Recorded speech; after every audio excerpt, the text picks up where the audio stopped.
Bismillahirrahmanirrahim. Alhamdulillahirabbil alamin wassalatu wassalam ala asyrafil anbiya'i wal mursalin wa ala alihi wa sahbihi ajma'in. Subhanaka la ilma lana illa ma 'allamtana innaka antal alimul hakim. Rabbi shrah li sadri wa yassir li amri wahlul 'uqdatam min lisani yafqahu qawli. Amma ba'd. Alhamdulillah ala ni'matil Islam, alhamdulillah ala ni'matil iman, wa kafa biha min ni'mah. Alhamdulillah, segala puji bagi Allah Subhanahu wa taala yang memasukkan kita ke dalam bulan Ramadan, yang mendudukkan kita di majelis mulia ini, dikasih kita kesempatan untuk ngaji, dikasih kita kesempatan untuk belajar, dikasih kita kesempatan untuk berpuasa, dikasih kita kesempatan untuk melakukan berbagai macam ibadah yang dianjurkan oleh Nabi kita Nabi Muhammad sallallahu alaihi wasallam untuk kita laksanakan di bulan yang paling mulia ini, Sayyidus Syuhur, tuannya atau pemimpin dari semua bulan-bulan. Allah Subhanahu wa taala memuliakan Ramadan ini semulia-mulianya. Allah taala ngangkat derajatnya Ramadan ini setinggi-tingginya. Maka sebagaimana Allah taala memuliakannya, memberikan rahmat serta ampunan yang luas di dalamnya, semoga kita termasuk orang-orang yang terampuni. Semoga kita termasuk orang-orang yang mendapatkan ilmunya Allah. Semoga kita orang-orang yang dibantu untuk taat kepadanya. Semoga kita dibantu untuk lebih padang pikirannya.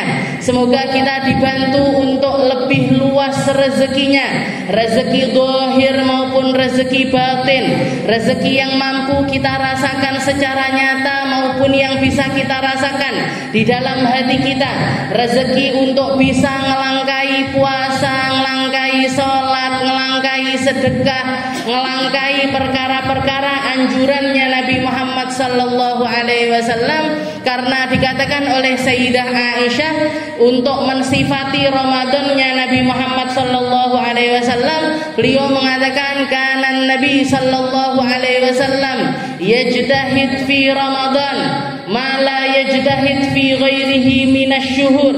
Sesungguhnya Nabi kita Nabi Muhammad sallallahu alaihi wasallam itu kalau sudah masuk ke dalam bulan Ramadan, nambah kebaikannya, nambah mujahadahnya, nambah usahanya, nambah ketakwaannya, nambah setiap kebaikannya berkali-kali lipat dibandingkan bulan-bulan yang lainnya. Dan bukan berarti setelah keluar dari Ramadan beliau kembali kepada kebiasaannya yang lalu, tidak. Tapi beliau hidup selama setahun penuh sebagaimana beliau mengibadahi dirinya, sebagaimana beliau beribadah kepada Allah Subhanahu wa taala di Ramadan tersebut sampai ketemu Ramadan berikutnya. Di Ramadan berikutnya nambah lagi kebaikannya lagi, untuk setahun berikutnya beliau beramal dengan itu. Ketemu Ramadan lagi, naik lagi, meningkat lagi, nambah lagi kebaikannya. Jadi setiap tahunnya kurang lebih 10 kali Nabi Muhammad sallallahu alaihi wasallam ketemu sama Ramadan, dan di setiap tahunnya mengadakan peningkatan, setiap tahunnya naik tingkat sholatnya, puasanya, sedekahnya, kebaikannya, ilmunya, Al-Qur'annya, nambah semuanya sampai di akhir hayatnya beliau mendapatkan kesempurnaan dari itu semuanya. Jadi kita Ramadan kali ini, kita berRamadan, ketika kita dapat jatah Ramadan dari Allah Subhanahu wa taala, kita dikasih jatah umur, kita dikasih jatah untuk bisa beribadah di dalamnya, bukan berarti wes nanti setelah lebaran balik lagi seperti sebelum Ramadan. Yang biasanya yang dipantengin sinetron, tak tunda dulu sinetronnya, ngenteni bar bodoh. Kalau sebelum Ramadan, kalau sebelum Ramadan sudah ngenangan nanti Ramadan saya tahajudnya sekian rakaat, duhanya sekian rakaat, sedekah saya sekian rupiah, nanti habis lebaran muduk kabeh, muduk tahajude, muduk duhae, muduk datang ke majelis taklimnya, muduk kabeh, muduk. Ini pertanda kalau apa? Ini pertanda bahwasanya kita bukan orang-orang yang diterima Ramadannya oleh Allah Subhanahu wa taala. Kita bukan orang-orang yang naik derajatnya karena Ramadan. Kita bukan orang-orang yang terbersihkan karena Ramadan. Kita bukan orang-orang yang disucikan oleh Allah Ta'ala dengan Ramadan. Karena Ramadan datang kita begitu saja, keluar dari Ramadan kita juga begitu saja. Tanda kalau seseorang itu diampuni sama Allah Ta'ala, bersih pikirannya, bersih hatinya, bersih langkahnya, bersih cara pikirnya, bersih semua keadaan hidupnya. Itu nunjukkan kalau dia dapat ampunannya Ramadan. Itu nunjukkan kalau Allah Ta'ala nerima Ramadannya hamba tersebut. Allah Ta'ala menerima Ramadan dari hamba-hamba tersebut. Dan seperti itulah keadaannya Nabi kita, Nabi Muhammad Sallallahu Alaihi Wasallam. Semua sahabat setuju, semua sahabat mengatakan karena Nabi Sallallahu Alaihi Wasallam ajwadun nas. Nabi Muhammad itu orang yang paling loman, orang yang paling dermawan, orang yang paling bahkan tidak sempat menyisakan hartanya, bahkan untuk perutnya sendiri, bahkan untuk anak cucunya sendiri, tapi semuanya diberikan kepada orang-orang. Bahkan sempat pernah dikatakan ketika Rasulullah Shallallahu Alaihi Wasallam selesai melaksanakan sholat asar, beliau pergi ke rumah Sayyidah Ummu Salamah, melaksanakan sholat 2 rakaat di rumah Sayyidah Ummu Salamah. Ditanya sama Ummu Salamah, ya Rasul, salatu hadza ya Rasul, sholat apa jenengan ini ya Rasul? Ba'diyah asar kan tidak ada, sholat setelah sholat asar kan tidak ada. Bahkan termasuk sholat yang diharamkan oleh Allah Ta'ala kalau kita laksanakan setelah sholat subuh dan juga sholat asar. Niki jenengan sholat nopo ya Rasul? Maka Rasulullah SAW mengatakan, wahai Ummu Salamah, ini adalah sholat ba'diyah duhur saya yang tidak sempat untuk saya laksanakan karena saya teringat, oh di rumah saya ada uang sekian, di rumah saya ada sekian keping dari dirham, pemberian dari orang-orang, pemberian dari orang muslim. Saya tidak mau di rumah saya ada simpanan harta, maka saya kesusu. Habis sholat duhur saya langsung pulang, ngambil uang itu saya berikan, saya bagi-bagikan kepada para penduduk Madinah minal fuqara wal masakin, dari orang fakirnya maupun dari orang miskinnya. Maka sampai, dan itu memakan waktu sampai masuk sholat asar.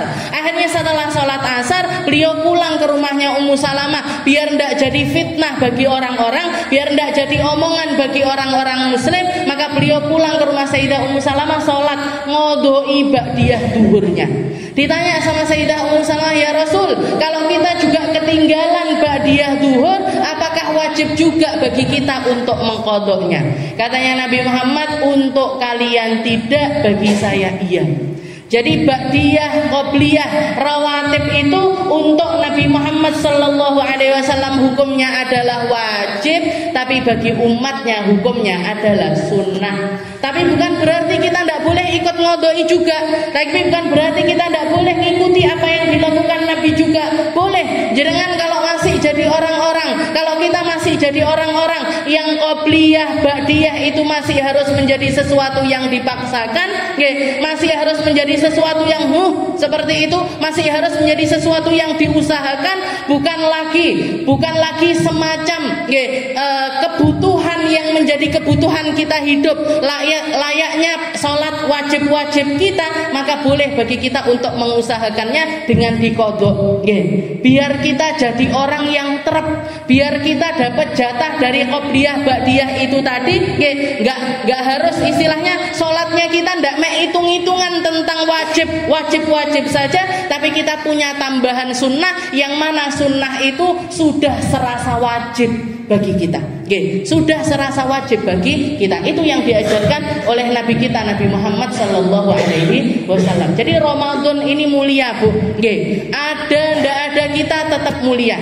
Ibadah atau tidaknya kita tetap mulia. Bahkan ketemu ataupun tidak dengan kita, Ramadan ini akan selalu mulia. Dan dia tidak peduli ada ada atau tidaknya kita di atas muka bumi ini. Maka ketika kita masih dapat jatah Ramadan, kita masih duduk di waktu-waktu Ramadan, kita masih bisa merasakan terawih-terawihnya Ramadan, gunakan itu sebaik mungkin. Tingkatkan keimanan kita, tingkatkan keilmuan kita, luruskan niat-niat kita, luruskan keinginan-keinginan kita agar semuanya menjadi sesuatu yang Allah Subhanahu wa taala berkenan untuk menerima hal-hal tersebut dari diri kita. Meskipun berlumuran dosa sekalipun, meskipun masih dengan tumpuan kotoran sekalipun, katanya Habib Abdullah bin Alawi Al-Haddad, siru ilallah urjan wa makasir la tantadiris sihhah fa inna fil intidar. Katanya Habib Abdullah bin Alawi Al-Haddad, kalau jalan di jalannya Allah Ta'ala itu jalan aja. Kalau kita masih blekak-blekuk ngajinya, ngaji aja. Kalau kita masih penuh riya, masih penuh dengan kesombongan di dalam bersedekah, sedekah aja. Kalau kita sholat masih tidak bisa khusyuk, masih mikir sana sini, masih mikir segala macamnya, sholat aja. Katanya Imam Haddad seperti itu. Kenapa? La tantadiris sihah. Jangan nunggu sehat, jangan nunggu sempurna, jangan nunggu kita akan bersih, jangan nunggu. Kenapa? Karena ketika di masa kita nunggu itu, ketika itu juga kita sedang menyia-nyiakan modal utamanya kita, yaitu umur dari Allah Subhanahu wa taala. Dan ketika kita nunggu tanpa berbuat apapun, ajal bisa jadi datang pada saat itu dan kita masih belum berusaha. Minimal usaha aja dulu, minimal jalan aja dulu, minimal kita tahu tujuan kita adalah Nabi kita Nabi Muhammad sallallahu alaihi wasallam. Minimal kita tahu jalan yang kita tapai ini adalah jalannya orang-orang yang dipandang oleh Allah Subhanahu wa taala. Meskipun kita belum jalan, meskipun kita belum sejalan, meskipun kita bahkan belum mirip sama sekali dengan mereka, jalan aja dulu. Makanya kalau ada orang mengatakan nyapo ngaji, sampai kapan ngaji? Sampai kapan ngaji? Jangan jawab sampai mati. Saya ngaji di Azhar sampai kapan? Sampai mati. Saya ngaji di pengajian-pengajian sampai kapan? Sampai mati. Saya sholawatan sampai kapan? Sampai mati. Saya belajar sampai kapan? Sampai mati. Kenapa? Karena meskipun kita belajar berkali-kali sekalipun, meskipun kita belajar setiap jamnya sekalipun, meskipun kita belajar setiap detiknya sekalipun, panggah salah terus. Apa nek ndak sinau? Atau lebih gampangnya lagi, kalau ada orang mengatakan ngapain ngaji? Biar mulutnya ndak kayak kamu, biar mikirnya ndak kayak kamu, biar hidup saya ndak seperti hidupmu. Dan semoga mati saya juga ndak seperti matimu. Kalau ada orang ngomong seperti itu, sampai kapan ngaji? Ngapain ngaji? Ini yang lebih parah lagi, ngapain ngaji? Jangan katakan biar mulut saya ndak kayak mulutmu. Meskipun dari mulut kita sekalipun masih seringkali berdusta, masih seringkali ngomongin orang, masih seringkali ribain orang, masih seringkali ngerumpi sana, ngerumpi sini. Tapi saya tahu ini mulut-mulut jelek, ini mulut-mulut ndak baik, ini mulut-mulut yang dimurkai sama Allah Ta'ala, ini mulut yang sangat jauh dari lisannya para ulama saya. Tapi saya tahu meskipun mulut ini berlumur dosa, tapi mulut ini punya keinginan untuk masuk surga. Tapi mulut ini punya keinginan untuk jalan di belakangnya para orang-orang mulia. Seperti itu. Elek ritek pokoknya gandul, elek ritek pokoknya nunut, elek ritek, pokoknya katut. Yang kita bisa kan cuma itu.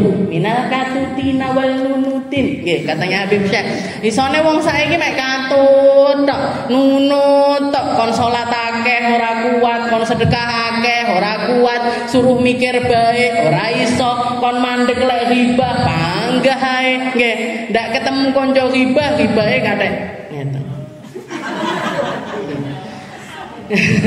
Nggak ketemu hibah grup secara offline, nyarinya online.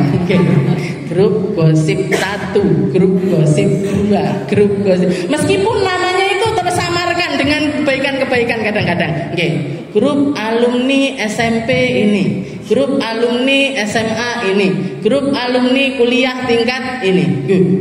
Isine koncone dhewe sing kelo, koncone dhewe sing kelo, koncone dhewe sing kelo.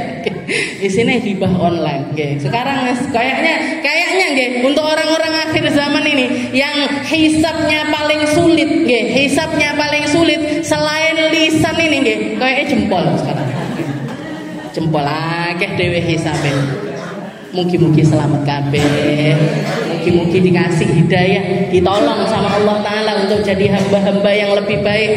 Berkah dari Ramadan, berkah dari taraweh, berkahnya Ramadannya orang-orang soleh, berkah ibadahnya orang-orang baik. Jadikan kita bagian dari orang baik, jadikan kita bagian dari orang khusyuk, jadikan kita bagian dari orang-orang yang ngerti, yang paham dengan maknanya Ramadan. Katanya salah satu Habib Husain Assegaf dari Dubai, beliau itu mengatakan di dalam salah satu karangannya, lau alimta ma fi Ramadan lamanimta. Kalau kamu tahu apa yang terjadi dengan Ramadan, bagaimana Allah Subhanahu wa Ta'ala ngangkat derajatnya manusia, bagaimana Allah Ta'ala menebarkan rahmat dan ampunannya, kalian gak akan sempat tidur, kalian gak akan sempat lalai, kalian gak akan sempat ngelamun, kalian gak akan sempat diem-diem. Kenapa? Karena hujan rahmatnya Allah Ta'ala begitu deras, awake dhewe dadi pengangguran. Kita jadi orang nganggur. Katanya beliau, orang kalau paham dengan maknanya Ramadan, untuk sekedar tidur aja dia akan eman. Kenapa? Eman, nyapo saya tidur, harusnya saya ibadah di dalamnya. Eman, walaupun di dalam hadis Rasulullah SAW mengatakan naumus shaim ibadah, tidurnya orang puasa itu adalah sebuah ibadah. Ini kan hadis ini kalau kenanya sama orang-orang macam kita, ya wes berarti poso turu ae. Itu kalau kenanya sama orang-orang kayak macam kita itu gitu. Poso timbangan ghibah, timbangan ini turu wae. Kalau orang-orang terdahulu, kalau para ulama-ulama terdahulu, kalau orang-orang yang ngerti kadarnya Ramadan dari para salafun sholihin, mereka eman-eman Bu, enggak. Rasulullah bilang, tidurnya orang puasa itu ibadah, dah neo tangine, dah neo wiritane, dah neo Qur'ane, dah neo sedekah. Ngoten Bu mikirnya. Adewe kan manusia pasrah. Manusia pasrah. Ya kena ya kena, ora kena ya ora kena. Rezeki pahala kan rezeki. Dosa ya rezeki jareke. Katanya orang itu, tapi bukan ini, bukan yang ada di sini maksudnya. Ya mugi-mugi dapat, walaupun sedikit, walaupun mugi-mugi banyak. Kita nyarinya banyak, kita pengennya banyak, kita pengennya perubahan di dalam hati, ataupun juga langkah kita itu banyak. Tapi semuanya adalah sesuatu yang perlu untuk diusahakan, semuanya adalah sesuatu yang perlu untuk kita motivasikan. Semuanya tentang kita dengan Allah Ta'ala, semuanya tentang hubungan kita dengan Allah Subhanahu wa Ta'ala, semuanya tentang usahanya kita kepada Allah Subhanahu wa Ta'ala. Dan Allah Subhanahu wa Ta'ala tidak akan menyia-nyiakan usahanya seorang hamba sekecil apapun itu.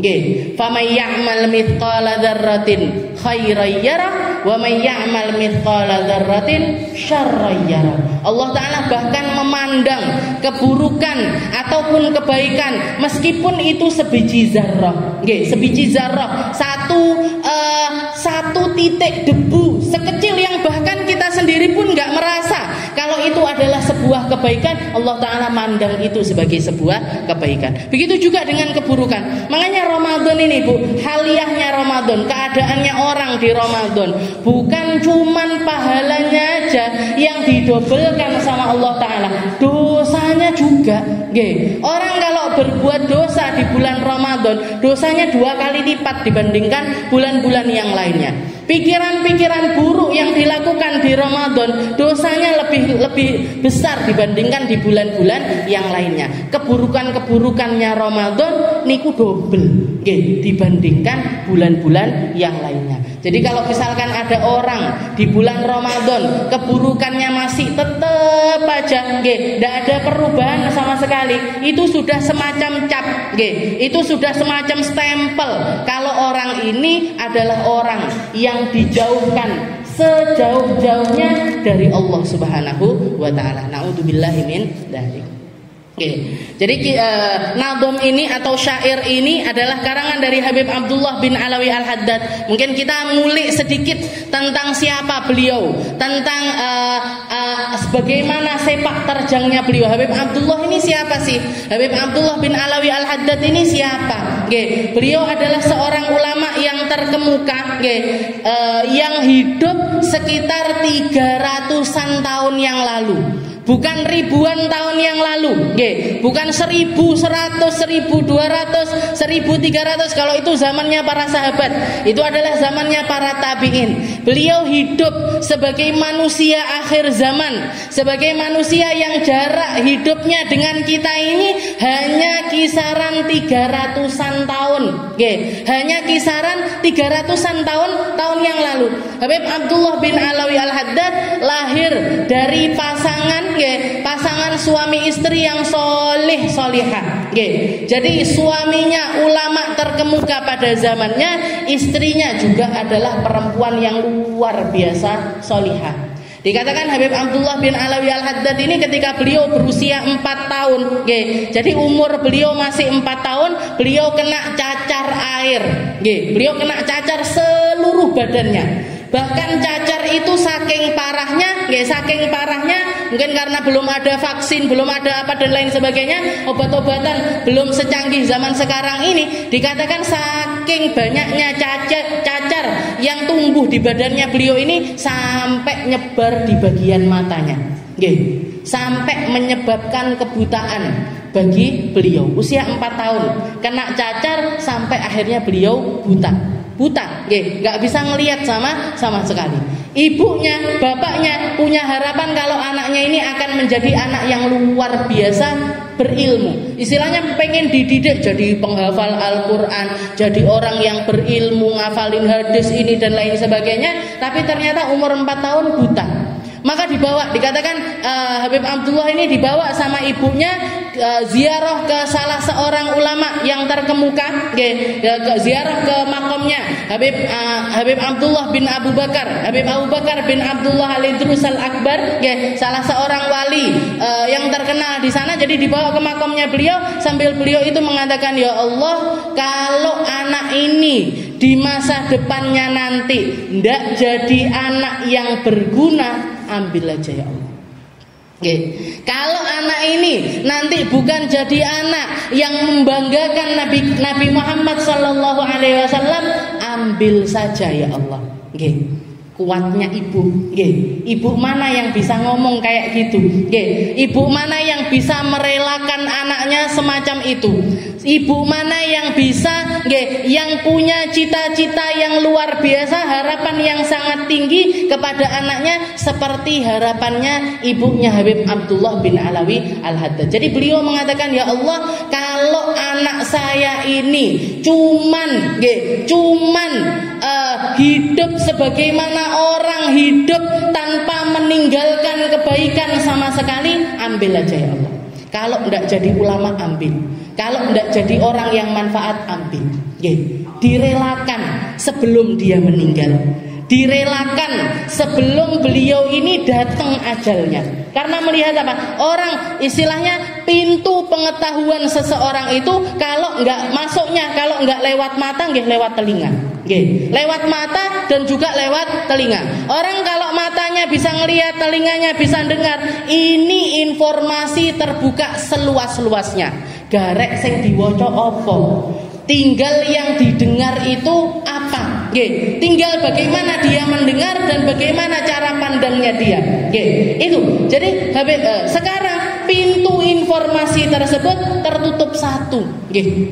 Tertutup satu. Beliau cuma bisa mendengar tapi tidak bisa melihat lagi. Jadi beliau mengatakan seperti itu, ya Allah, anak saya kalau tidak jadi ulama ambil aja. Anak saya kalau tidak jadi orang yang manfaat dunia akhirat ambil aja. Nggih. Maka dikatakan beliau dapat bisyarah, dapat satu kabar gembira, yang mengatakan kalau anak ini, Habib Abdullah ini nantinya akan menjadi orang yang luar biasa bermanfaat untuk umat. Benar, usia 4 tahun dalam keadaan buta, beliau menghafal Al-Quran selesai di usia 7 tahun. 7 tahun hafal Quran. Awake dhewe umur 50 ndak apa-apa, 60 ndak apa-apa, ngaji panggah blekak-bleku, alif lam mim dising panjangnya alifnya palangnya sik bledru-bledru, sin shin sod sik dising sin dising shin dising sod. Jadi Habib Abdullah umur 7 tahun beliau sudah hafal Al-Quran. Umur 15 tahun, umur 10 tahun beliau sudah mulai berdakwah. Makanya salah satu julukannya beliau kalau jenengan biasa baca Ratibul Haddad, Fatihahnya kepada Habib Abdullah ini berbeda. Kita nyebutnya itu Al-Fatihah ila hadrati Qutbil Irsyad. Qutbil Irsyad. Apa itu Qutbil Irsyad? Kutubnya, kutub itu puncaknya orang yang paling mencerahkan untuk umat. Jadi beliau berdirinya di jalannya Allah Ta'ala itu yang paling luar biasanya itu adalah di bidang dakwahnya, di atas sholatnya, di atas keilmuannya, jadi sepak terjangnya beliau paling besarnya porsinya adalah di dakwah. Padahal ibadahnya beliau luar biasa banyak. Ibadahnya Habib Abdullah itu luar biasa banyak. Dikatakan sebelum beliau masuk usia balik, belum umur 10 tahun, setiap kali berangkat dari rumahnya menuju Masjid Al-Hawi, Masjid Al-Fatah pada zaman itu, sebelum sekarang itu lebih terkenal dengan nama Masjid Al-Hawi. Jadi perjalanan dari rumahnya ke salah satu masjid yang dekat sama rumahnya, maksudnya kalau bagi kita mungkin sekarang jauh karena orang kita ini kan deket aja kayak jauh. Rumah saya di Kampung Dalem niku di El Sagep moro ke alun-alun aja kita ngomongnya aduh. Arab sebuah rono aduh. Duran rono aduh jamaah nang omahe lah. Kan gitu. Jadi Habib Abdullah ini istilahnya dari rumahnya ke masjidnya itu untuk porsinya beliau mengatakan dekat. Kalau untuk porsi kita kelihatannya jauh. Kenapa? Karena dari perjalanan ke rumahnya ke masjid itu tadi beliau melewati ada sekitar 10 masjid. Dan di setiap masjidnya beliau melaksanakan sholat kurang lebih 10 rakaat. Jadi perjalanan dari rumah ke Masjid Al-Fatah tempat beliau ngaji, tempat beliau belajar setiap harinya, itu sebelum belajar sudah melaksanakan sholat sunnah sebanyak 50 rakaat. 50 rakaat duduk 5 rakaat, bukan 4 rakaat. Level-level kita yang tarawehnya ngitungi terus papat 5. Taraweh itu Habib Abdullah bin Alawi Al-Haddad remahan roti, Bu. Remahan roti. Kalau makanan gitu kalau makanan itu makanan pembuka, belum masuk makanan inti, apalagi makanan penutup. Jadi itu sebelum balik. Jadi usia di bawah 10 tahun itu rutinannya beliau berangkat dari rumah ke masjid tempat beliau ngaji itu 50 rakaat. Pulangnya. Jadi dikatakan ketika ada orang yang notal, Abdullah Al-Haddad kecil ini setiap harinya sholat sunnah yang beliau laksanakan antara subuh sampai duhur itu tidak pernah kurang dari 200 rakaat.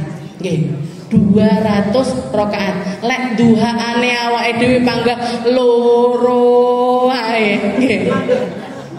Ini kan antara langit dan bumi, nggih. Ya Allah. Itu pun julukannya beliau bukan ubad. Julukannya beliau bukan seorang ahli ibadah, tapi qutbul irsyad, nggih. Kutubnya para pendakwah.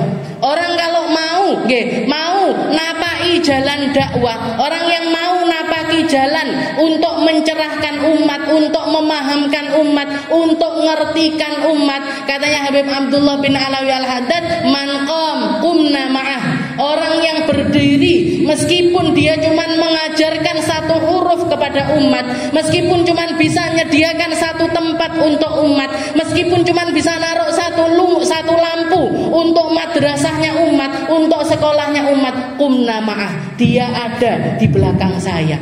Dia akan ikut bersama saya. Dia akan ada di dalam golongan saya. Ketika orang berdiri di dalam jalan dakwah dan yang ditapai ini adalah tapaknya Habib Abdullah bin Alawi Al-Haddad, kita insya Allah ada di belakangnya beliau, Bu. Qumna ma'ah, katanya beliau, man qama qumna ma'ah. Orang yang berdiri untuk dakwah, saya akan berada di belakangnya orang tersebut. Saya dukung, saya nyemangati, saya akan ikut serta, saya akan ikut seneng, saya akan berada di belakang orang-orang tersebut. Dan orang dakwah ini tidak harus berdiri di atas mimbar. Orang dakwah ini tidak harus ngaji. Jadi seperti ini tidak harus. Jenengan meramaikan majelis Az-Zahra, di-share di mana-mana. Jenengan undang orang sebanyak mungkin. Jenengan ajai orang sebanyak mungkin. Yang saya punya rumah, jenengan dipakai rumahnya. Yang saya punya harta, dipakai hartanya. Yang saya punya pikiran, ide-ide, tuangkan ide Anda. Yang punya jasa, ya istilahnya yang punyanya waktu longgar, pakai waktu longgarnya. Semuanya untuk mendukung dakwahnya Nabi Muhammad SAW. Insya Allah Habib Abdullah bin Alawi Al-Haddad akan luar biasa gembira bersama kita. Makanya dikatakan beliau ini kan dikuburkannya di makom namanya Zambal. Zambal itu guru saya Habib Umar bin Hafid itu setiap kali ziarah. Jadi ziarah kan banyak sekali ulama yang dikuburkan di situ. Banyak sekali aulia yang dikuburkan di situ. Bahkan ketika ada satu orang ngaji, ada orang ngaji di Zambal, di makom Zambal itu ada orang ngaji.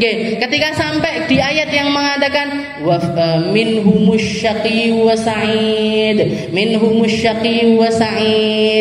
Manusia itu golongannya mesti dua golongan. Ada orang baik, ada orang tidak baik. Ada orang akan masuk surga, ada orang akan masuk neraka. Ada orang yang mulia, hidup mulia, mati mulia. Ada orang yang celaka luar biasa.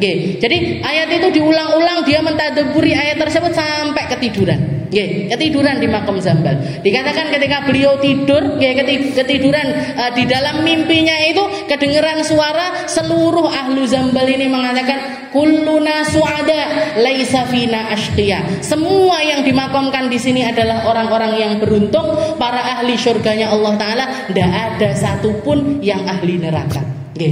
Jadi di antara sekian ratus, bahkan mungkin sekian ribu aulia yang dikuburkan di makom Zambal tersebut, Habib Abdullah bin Alawi Al-Haddad termasuk salah satu yang dikuburkan di sana.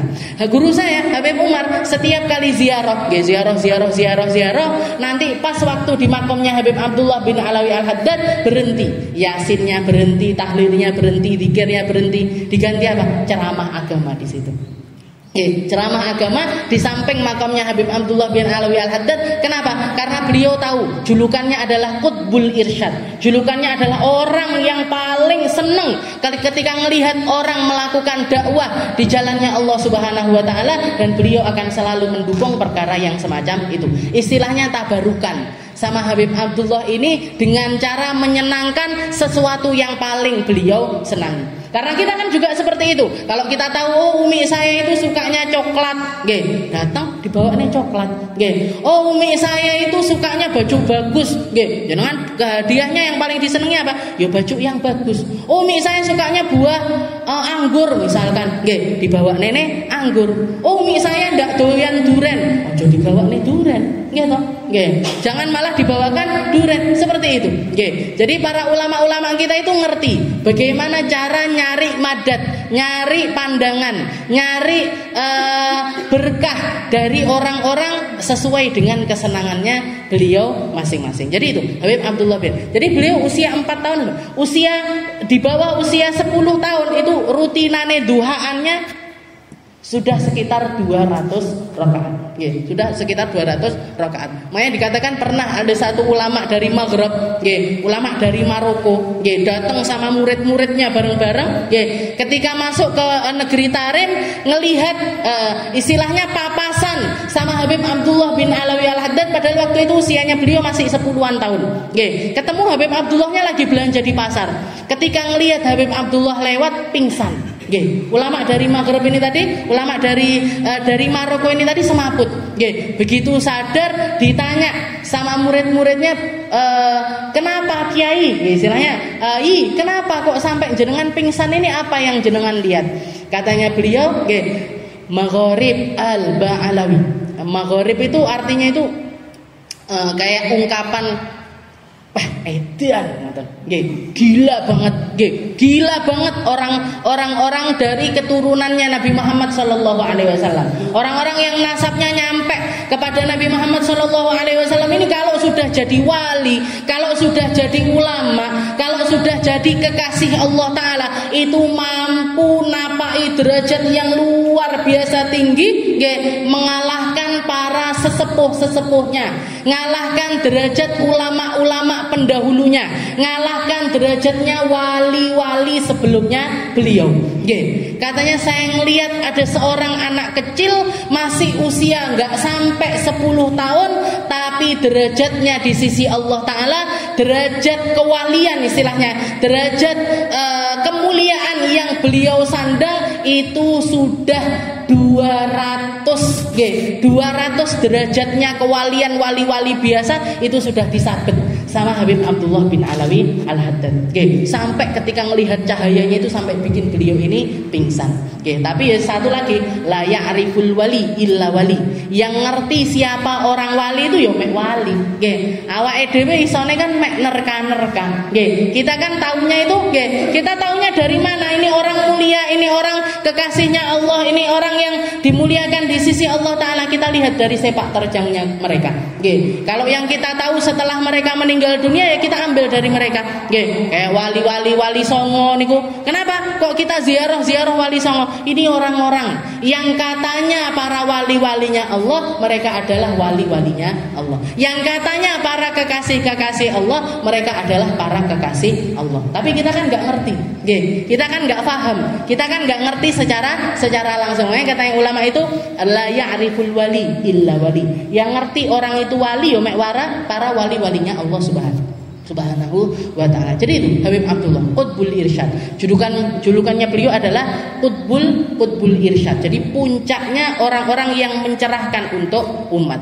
Dan dikatakan Habib Abdullah bin Alawi Al-Haddad ini, kalau para wali, istilahnya para ulama itu biasanya sir-sirnya mereka atau rahasia-rahasia yang ada pada diri mereka, keberkahan yang ditampakkan sama Allah Ta'ala kepada mereka itu biasanya macam-macam.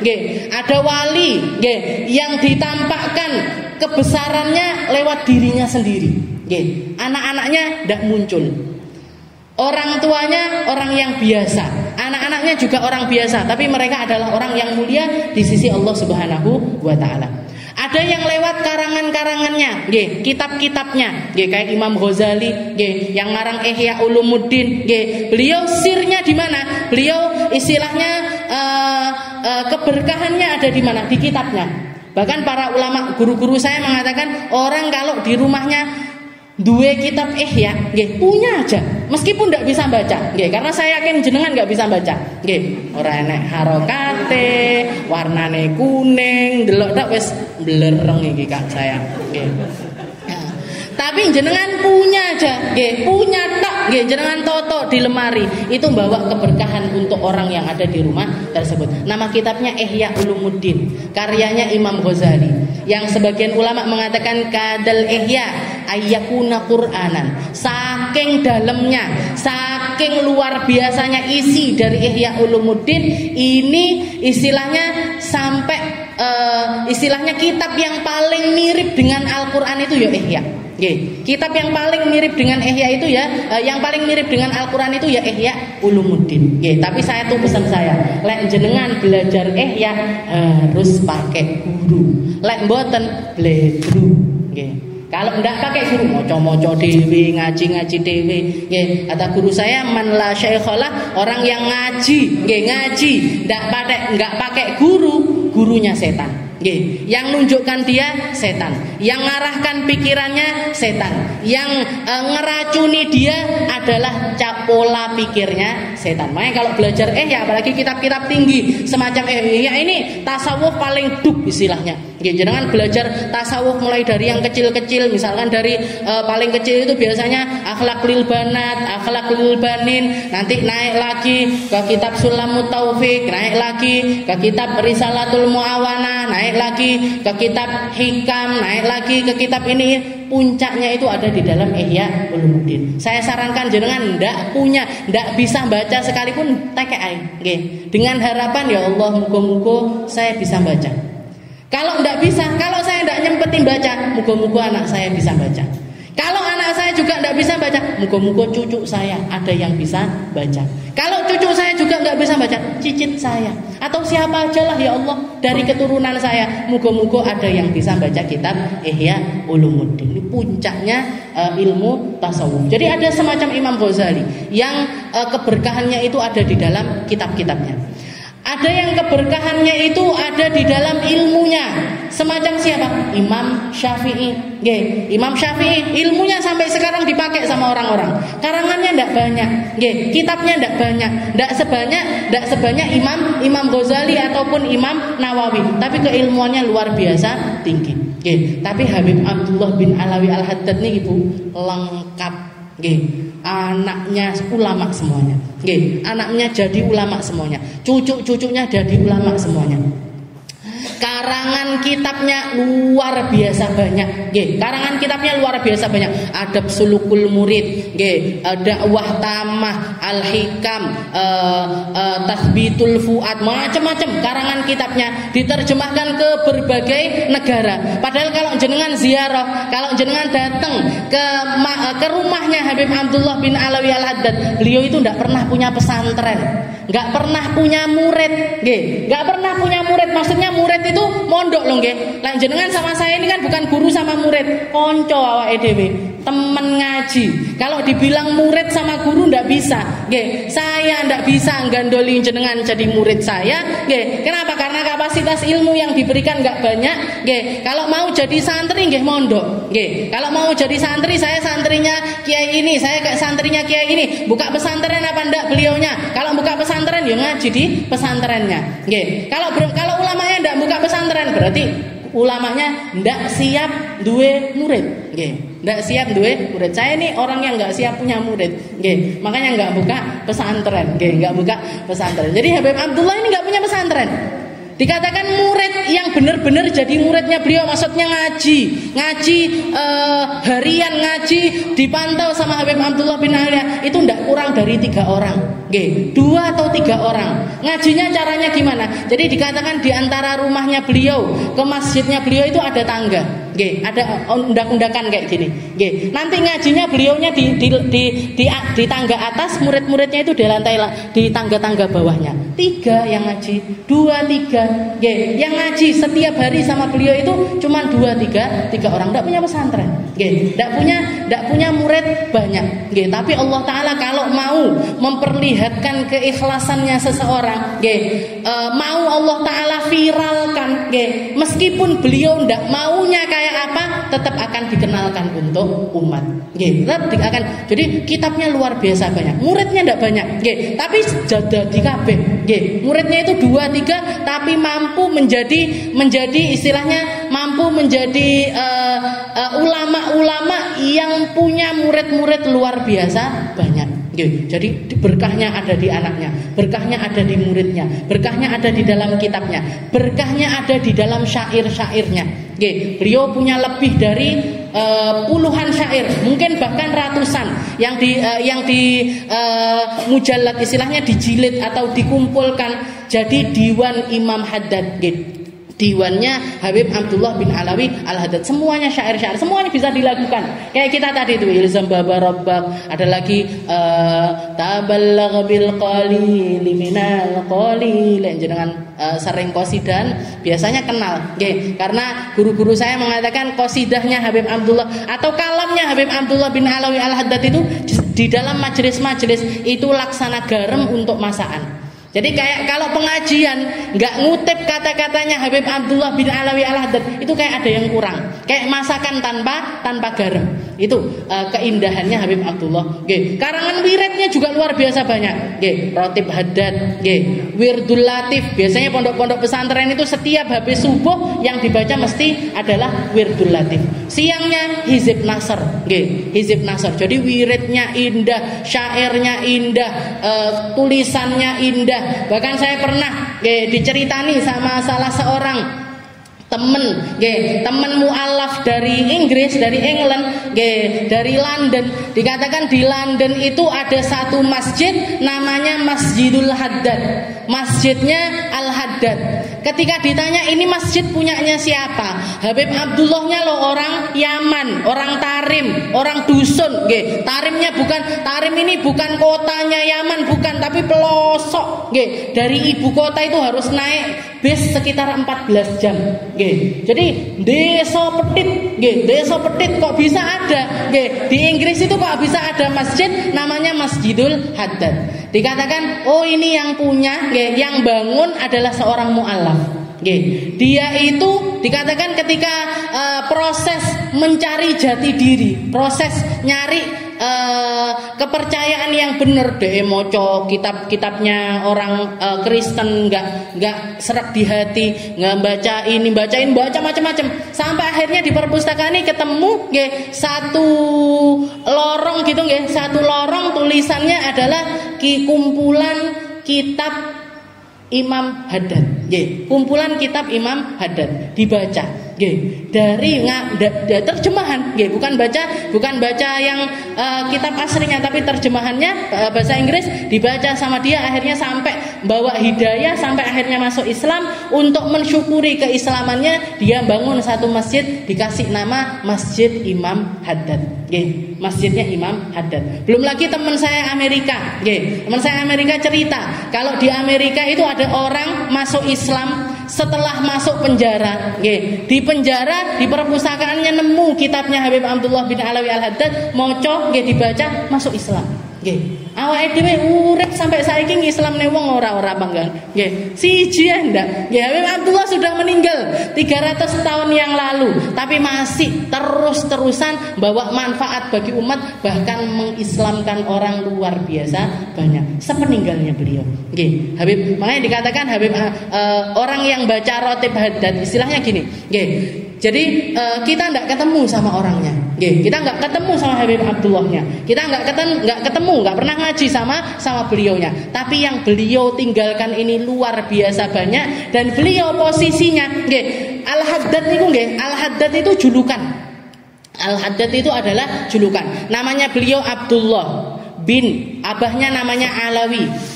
Kakeknya namanya Muhammad. Jadi namanya beliau aslinya adalah Abdullah. Al-Haddad itu adalah julukan. Apa artinya? Al-Haddad itu artinya tukang besi. Tukang besi. Jangan tahu tukang besi. Tapi beliau tukang besi bukan karena profesinya tukang besi, bukan. Tapi orang-orang menjuluki beliau itu Haddadul Qulub. Tukang besi bagi hati-hatinya manusia. Orang-orang yang perlu ditempa, orang-orang yang perlu dan tahu persis, oh hatinya orang ini, besi semacam ini, besi macam ini, yang besi ini bisanya tak jadikan, bisanya tak jadikan pisau, yang ini bisanya tak jadikan garpu, yang ini bisanya tak jadikan sendok, yang ini bisanya tak jadikan sutil, yang ini kan macam-macam, Kita di sekitaran kita ini kan banyak sekali hal-hal yang terbuat dari besi. Besi ketika masih lantaan, masih bongkahan kayak gitu, tidak bisa dijadikan apa-apa, tidak bisa membawa manfaat apapun bagi manusia. Tapi setelah ditempa, setelah panaskan, setelah ditutui dan lain sebagainya, keluar hasilnya. Pisau bisa buat ngiris, sendok bisa buat makan, garpu bisa buat nyucuk, ya toh. Bahkan ada yang bisa dijadikan keris, bisa dijadikan pedang dan lain sebagainya. Semuanya dari besi lantaan ini tadi, dari biji besi. Nah, dikatakan Habib Abdullah bin Alawi Al-Haddad ini adalah seseorang yang mampu mendidik hatinya manusia akan sesuai dengan porsi kemanfaatannya. Karena kita ini butuh ditempa, Bu. Kita ini butuh ditempa. Banyak orang itu tidak kenal sama dirinya sendiri. Banyak orang nggak ngerti dengan kemampuan dirinya sendiri. Ini persis mirip seperti perangainya Nabi kita Nabi Muhammad Sallallahu Alaihi Wasallam. Nabi Muhammad itu ngerti sahabat yang seperti ini diginikan, sahabat yang seperti ini diginikan. Sayyidina Abu Bakar ketika mengatakan ya Rasul, Sayyidina Umar pertamanya mengatakan ketika Rasulullah mau berangkat perang, nyari sumbangan, nyari dana, nyari donasi, buka donasi. Nah, Sayyidina Umar mengatakan ya Rasul, u'tika nisfa mali. Ya Rasul, separuh harta saya sumbangkan untuk perang. Untuk perjalanan perang ini diterima sama Nabi. Sayyidina Abu Bakar ketika mengatakan ya Rasul, u'tika kullamali. Ya Rasul, saya belikan semua harta saya, rumah saya, toko saya, uang saya, dagangan saya, semuanya saya berikan untuk perjalanan dakwah jenengan. Diterima. Sayyidina Abu Bakar diterima, Sayyidina Umar diterima. Tapi lain waktu ada seorang sahabat mengatakan ketika sakit yang beliau merasa bakalan meninggal dunia, mengatakan ya Rasul, saya pengen sedekah, saya pengen memberikan seluruh harta saya seperti para sahabat-sahabat yang lainnya. Katanya Nabi, jangan. Kalau gitu 2/3 ya Rasul, jangan. Setengah ya Rasul, jangan. 1/3 ya Rasul, ya 1/3 boleh. Tapi 1/3 itu pun kalau untuk kamu masih banyak sekali. Jadi 1/3 hartanya diberikan untuk dakwahnya Nabi Muhammad SAW, tapi sambil mengatakan 1/3 untuk kamu ini masih banyak. Katanya Nabi, kalau kamu meninggalkan anak cucumu dalam keadaan kaya raya, itu masih lebih baik ketimbang kamu meninggalkan mereka dalam keadaan miskin papa, tidak punya apa-apa. Kenapa kok Sayyidina Abu Bakar, Sayyidina Umar diterima sama Nabi? Karena Rasulullah tahu beliau meskipun menyedekahkan seluruh hartanya masih bisa berdiri tegak, tekoneh donyone. Datang lagi hartanya, anak-anaknya pun kuat hidup dalam keadaan yang semacam itu. Sedangkan sahabat yang ini tidak kuat. Kalau beliau menyedekahkan seluruh hartanya, bisa-bisanya anak cucunya kelaparan, bahkan mungkin tidak punya tempat tinggal. Jadi macam-macam. Pernah juga Rasulullah SAW ketika jalan ngelihat sekelompok anak kecil-kecil, anak laki-laki kecil-kecil. Anak laki ini kan biasanya aktif over dibandingkan anak perempuan. Biasanya nakal-nakal. Maka dikatakan kumpulan anak laki-laki ini mereka main-main sama azan. Allahu Akbar. Jadi dingke dolanan. Lafaz azan itu dipakai mainan. Para sahabat wis gregeten nih, wis mentolo-mentolo napa? Bubarne mentolo, mulai ngoten. Mentolo marahin istilahnya seperti itu. Katanya Rasulullah, jangan dimarahin. Jangan dimarahin. Inni sami'tu min ahadihim sautar roy. Katanya Nabi, saya dengar salah satu di antara mereka ada yang suaranya indah. Ada yang suaranya indah. Akhirnya dipanggil sama Nabi, disuruh jejer. Ayo adzan satu-satu. Adzan satu-satu. Adzan 1, 2, 3, 4. Ketemu ada satu anak yang punya suara luar biasa, tinggi dan lain sebagainya. Katanya Nabi Muhammad, mulai hari ini kamu yang jadi petugas adzan di masjid saya. Mulai hari ini kamu ya yang adzan di situ. Senang apa ndak anak kecil digitukan? Senang. Nggih, seneng. Jadi bukannya dipupuskan harapannya, bukannya dimarahin, bukannya dianggap itu adalah sesuatu. Mereka anak kecil nggak penting, mereka anak kecil nggak bisa apa-apa, mereka anak kecil belum ngerti apa-apa, enggak, dibombong. Nggih. Kita juga bahkan banyak di antara orang tua itu yang nggak kenal karakter anaknya masing-masing. Nggih, sing iki senengane opo asline, sing iki harusnya tak jadikan apa. Nggih. Ini butuh rasa, butuh ilmu, butuh pengetahuan, butuh kepekaan orang tua. Ini anakku ini aslinya pintere neng ndi?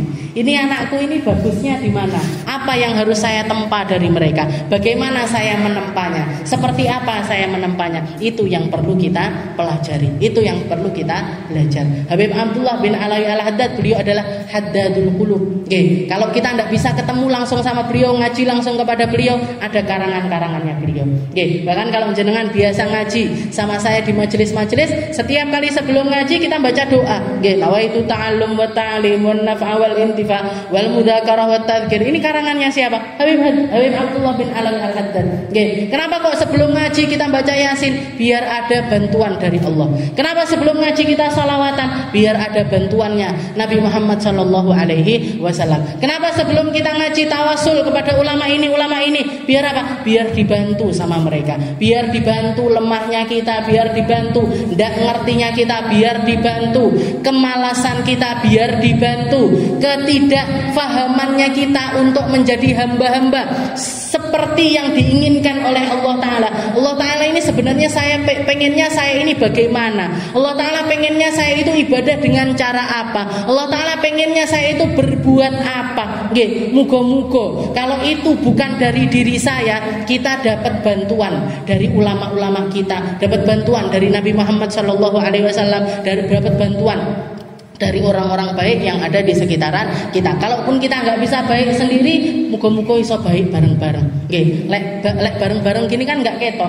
Nggih, sing biasane gosip sing endi, sing medit sing endi, nggak ketok. Nggih, bareng, baiknya bareng. Nggih, makanya jenengan daftar sebanyak mungkin. Nggih, di lembaga-lembaga kebaikan, di dalam komunitas-komunitas kebaikan. Nggih. Kalau bisa jaga diri, istilahnya keadaan rumah kita masih tetap bisa dikontrol, suami ridho, anak-anak ridho dan lain sebagainya, jangan daftar sebanyak-banyaknya. Biar apa? Biar ya Allah, saya tidak pede kalau baik sendirian karena tidak ada kebaikan di dalam diri saya. Tapi saya daftar di sini, muga-muga apik bareng sama golongan ini. Saya daftar di sini, muga-muga jadi baik bersama golongan yang ini. Kelompok yang ini, pokoknya saya tidak sesat nggih Bu. Nggih. Yang penting jangan yang melenceng dari akidah, jangan yang melenceng dari ajarannya para ulama-ulama kita, jangan melenceng dari ajarannya para sesepuh kita, nggih, para sesepuh kita, maka jalani jalan tersebut dengan penuh ketulusan, dengan penuh pemahaman, dengan penuh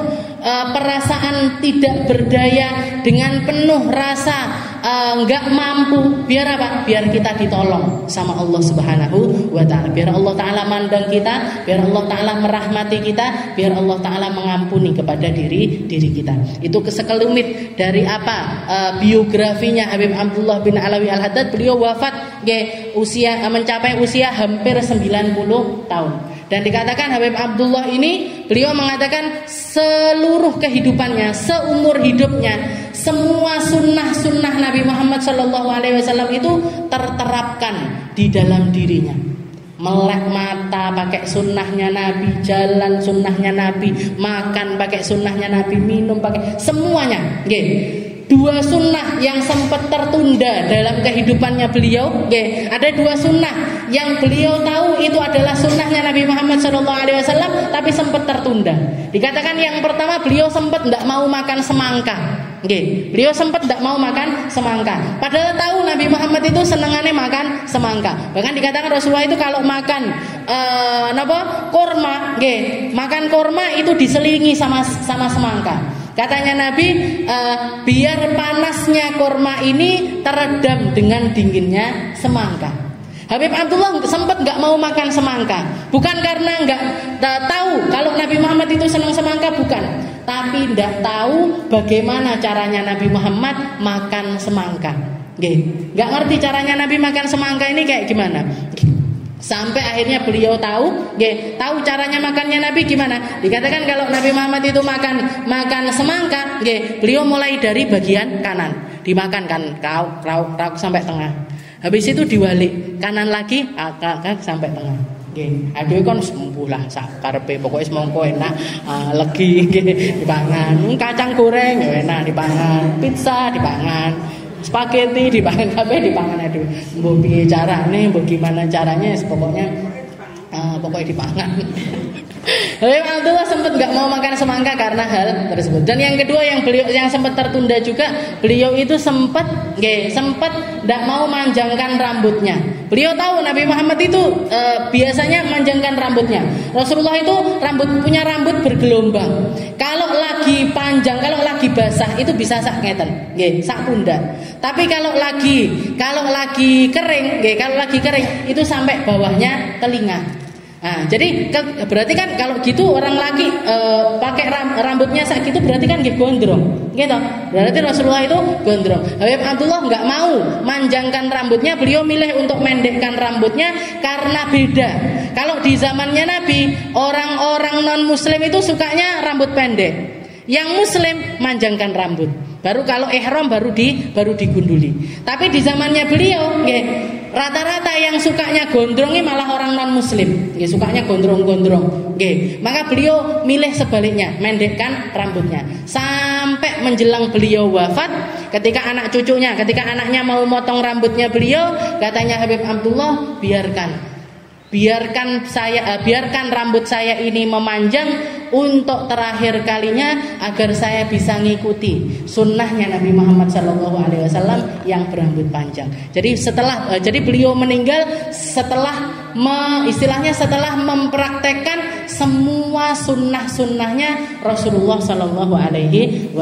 Mugi-mugi berkahnya Imam Haddad kita dapat, mugi-mugi pandangannya Imam Haddad kita dapat, mugi-mugi ilmunya Imam Haddad kita dapat, mugi-mugi anugerah yang Allah Subhanahu Wa Taala anugerahkan kepada beliau kita dapat lewat syair-syairnya, lewat ilmunya, lewat karangannya, lewat zikir-zikirnya, lewat anak cucunya, lewat orang-orang yang napai jalannya Habib Abdullah bin Alawi Al-Haddad. Dan semoga kita jadi hamba-hamba yang selalu dibantu sama Allah Ta'ala untuk jadi hamba yang semakin baik, jadi hamba yang berubah dari buruk menjadi baik, jadi baik menjadi semakin baik. Dan semoga Allah Subhanahu Wa Taala mandang kita dengan pandangan rahmatnya, ngasih kita rezeki seluas-luasnya, ngasih kita pemahaman seindah-indahnya, mengeluarkan dari kita kebencian, mengeluarkan dari kita kedengkian, mengeluarkan dari kita hasud dan juga perkara-perkara buruk yang lainnya. Semoga kita, anak cucu kita, keluarga kita, suami kita, orang-orang yang kita cintai, semuanya menjadi hamba-hamba yang dimuliakan oleh Allah Subhanahu Wa Taala. Semuanya jadi orang-orang yang difahamkan ilmu oleh Allah Subhanahu Wa Taala. Semuanya jadi golongan yang akan diselamatkan oleh Allah Subhanahu Wa Taala. Ala hadhihi niyyah wa ala niyatin salihah wa ila hadratin Nabi Muhammad sallallahu alaihi wasallam bisirril Fatihah.